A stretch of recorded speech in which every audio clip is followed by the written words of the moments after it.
Justice Potter Stewart will administer the oath of office to the Vice President.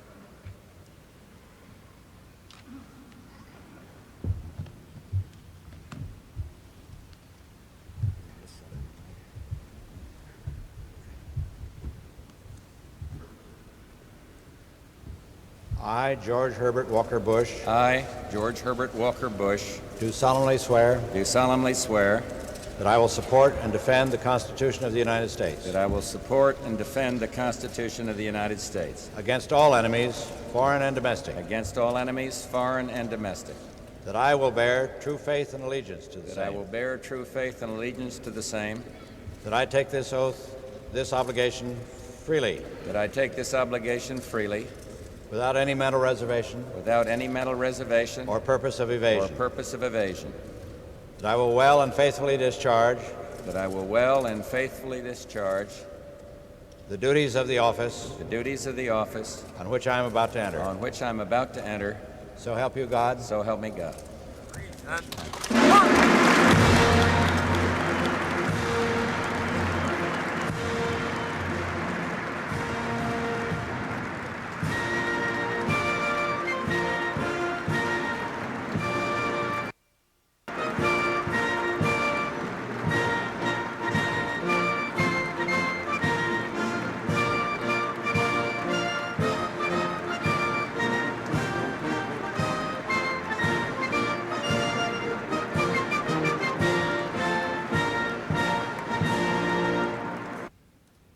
The Chief Justice will now administer the oath to the President. You'll raise your right hand and repeat after me. I, Ronald Reagan, do solemnly swear I, Ronald Reagan, do solemnly swear that I will faithfully execute that I will faithfully execute the office of President of the United States the office of President of the United States and will, to the best of my ability, preserve, protect, and defend the Constitution of the United States. So help me God.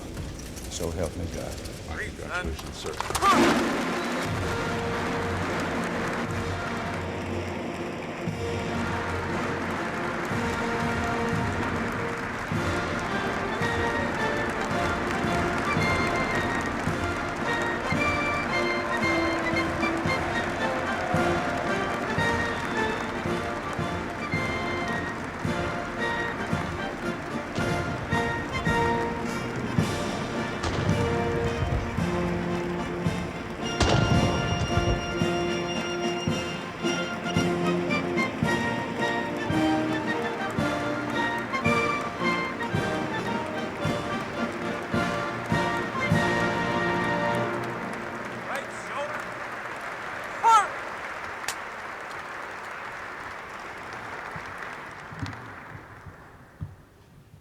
Senator Mathias, Chief Justice Berger, Vice President Bush, Speaker O'Neill, Senator Dole, Reverend clergy, and members of my family and friends. There are no words adequate to express my thanks for the great honor that you've bestowed on me. I'll do my utmost to be deserving of your trust. This is, as Senator Mathias told us, the 50th time that we, the people, have celebrated this historic occasion.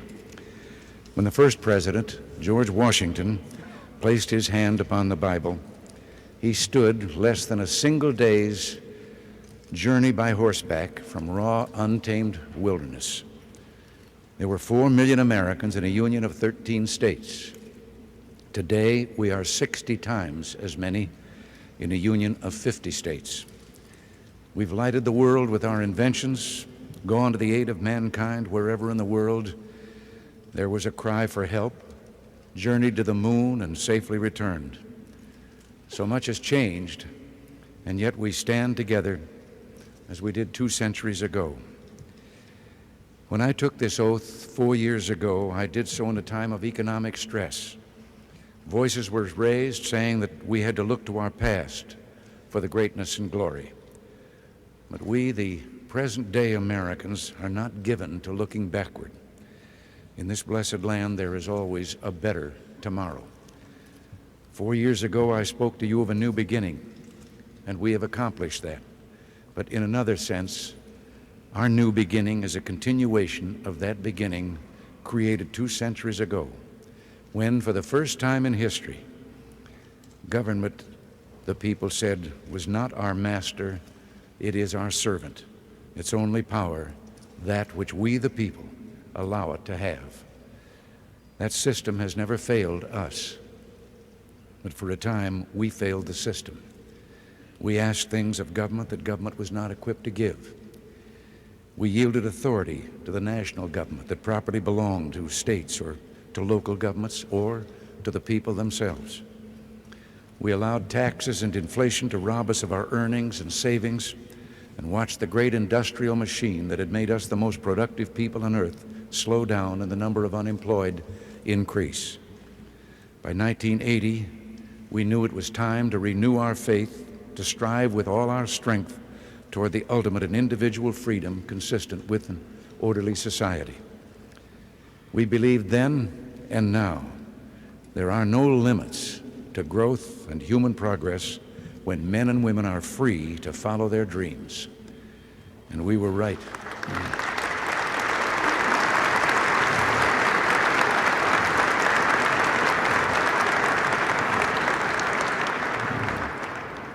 And we were right to believe that. Tax rates have been reduced, inflation cut dramatically, and more people are employed than ever before in our history.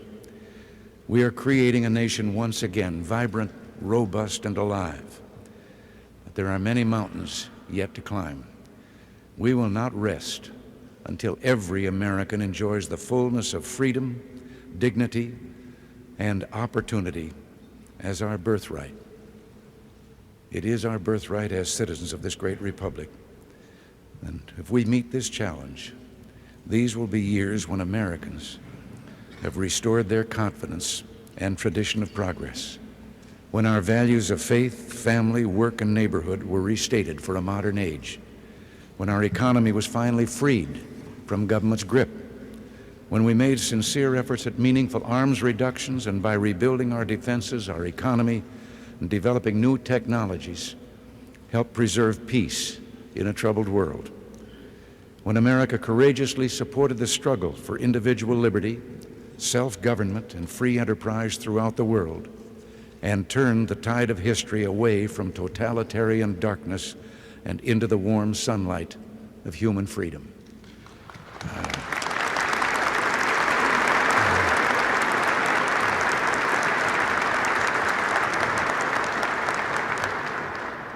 My fellow citizens, our nation is poised for greatness. We must do what we know is right and do it with all our might. Let history say of us, these were golden years when the American Revolution was reborn, when freedom gained new life and America reached for her best. Our two-party system has solved us and served us, I should say, well over the years, but never better than in those times of great challenge when we came together not as Democrats or Republicans, but as Americans united in a common cause.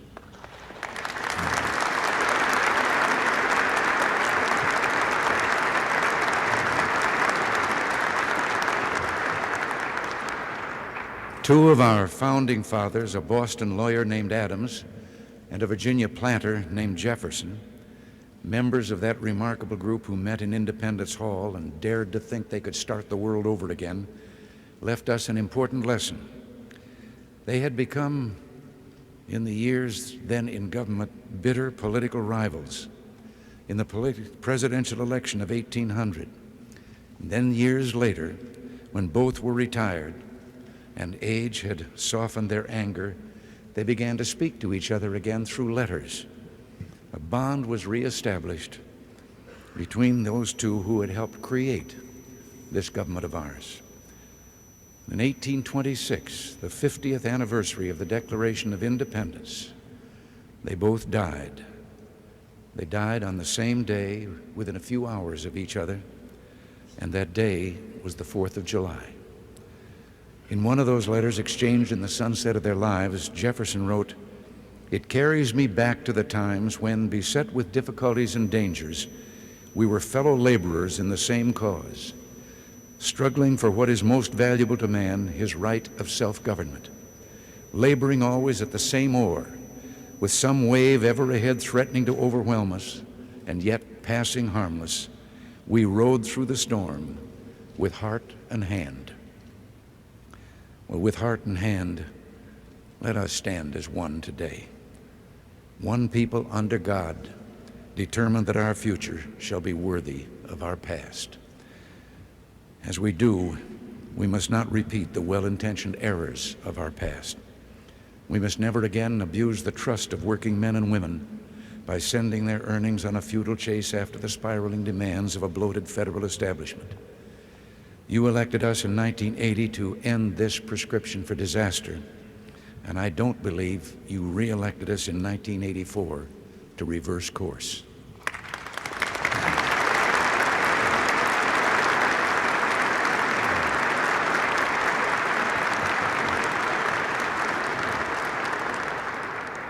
The heart of our efforts is one idea vindicated by 25 straight months of economic growth. Freedom and incentives unleash the drive and entrepreneurial genius that are the core of human progress. We have begun to increase the rewards for work, savings, and investment, reduce the increase in the cost and size of government and its interference in people's lives. We must simplify our tax system, make it more fair, and bring the rates down for all who work and earn. We must think anew and move with a new boldness so every American who seeks work can find work, so the least among us shall have an equal chance to achieve the greatest things, to be heroes who heal our sick, feed the hungry, protect peace among nations, and leave this world a better place. The time has come for a new American emancipation, a great national drive to tear down economic barriers and liberate the spirit of enterprise in the most distressed areas of our country. My friends, together we can do this, and do it we must, so help me God. From new freedom will spring new opportunities for growth, a more productive, fulfilled, and united people, and a stronger America. An America that will lead the technological revolution and also open its mind and heart and soul to the treasures of literature, music, and poetry, and the values of faith, courage, and love. A dynamic economy with more citizens working and paying taxes will be our strongest tool to bring down budget deficits. But an almost unbroken 50 years of deficit spending has finally brought us to a time of reckoning. We've come to a turning point, a moment for hard decisions. I have asked the Cabinet and my staff a question, and now I put the same question to all of you. If not us, who? And if not now, when? It must be done by all of us. Going forward with a program aimed at reaching a balanced budget, we can then begin reducing the national debt. I will shortly submit a budget to the Congress aimed at freezing government program spending for the next year. Beyond this, we must take further steps to permanently control government's power to tax and spend.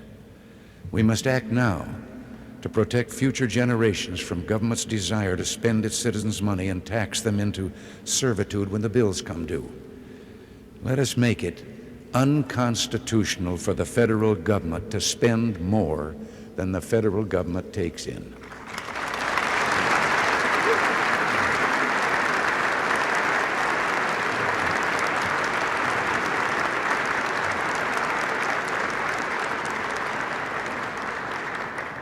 We have already started returning to the people and to state and local governments responsibilities better handled by them.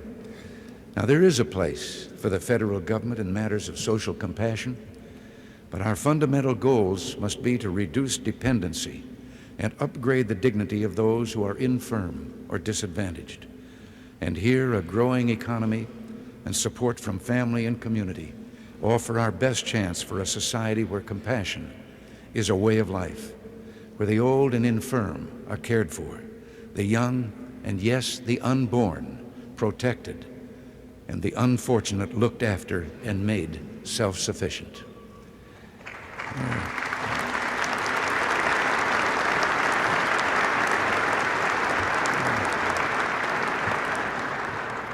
Now, there is another area where the federal government can play a part. As an older American, I remember a time when people of different race, creed, or ethnic origin in our land found hatred and prejudice installed in social custom and, yes, in law. There's no story more heartening in our history than the progress that we've made toward the brotherhood of man that God intended for us. Let us resolve there will be no turning back or hesitation on the road to an America rich in dignity and abundant with opportunity for all our citizens.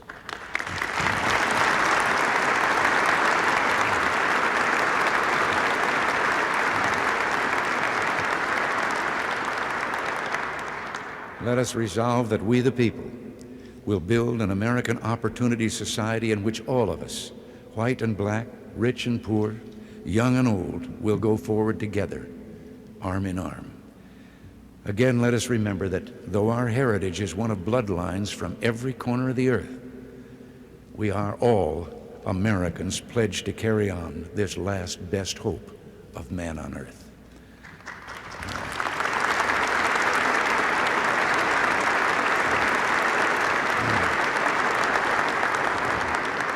Now, I've spoken of our domestic goals and the limitations we should put on our national government.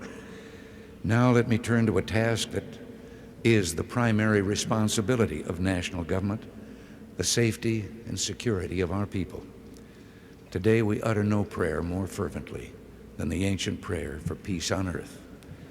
Yet history has shown that peace does not come, nor will our freedom be preserved by goodwill alone. There are those in the world who scorn our vision of human dignity and freedom.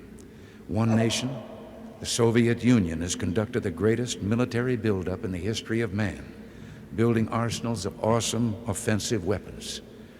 We've made progress in restoring our defense capability, but much remains to be done. There must be no wavering by us, nor any doubts by others, that America will meet her responsibilities to remain free, secure, and at peace.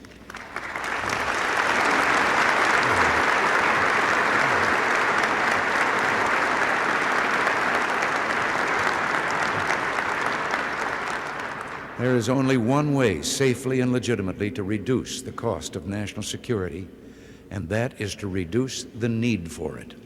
And this we're trying to do in negotiations with the Soviet Union. We're not just discussing limits on a further increase of nuclear weapons. We seek instead to reduce their number. We seek the total elimination one day of nuclear weapons from the face of the earth.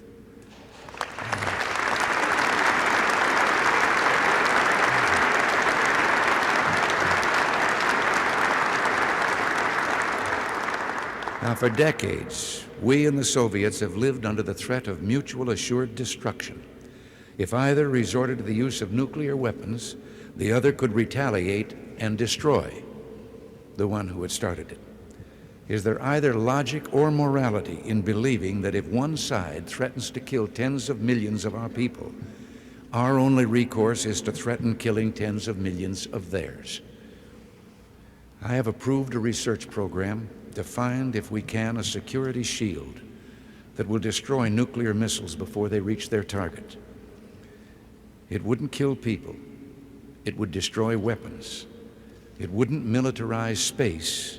It would help demilitarize the arsenals of Earth. It would render nuclear weapons obsolete. We will meet with the Soviets hoping that we can agree on a way to rid the world of the threat of nuclear destruction. We strive for peace and security, heartened by the changes all around us. Since the turn of the century, the number of democracies in the world has grown fourfold. Human freedom is on the march, and nowhere more so than in our own hemisphere. Freedom is one of the deepest and noblest aspirations of the human spirit. People worldwide hunger for the right of self-determination, for those inalienable rights that make for human dignity and progress. America must remain freedom's staunchest friend, for freedom is our best ally.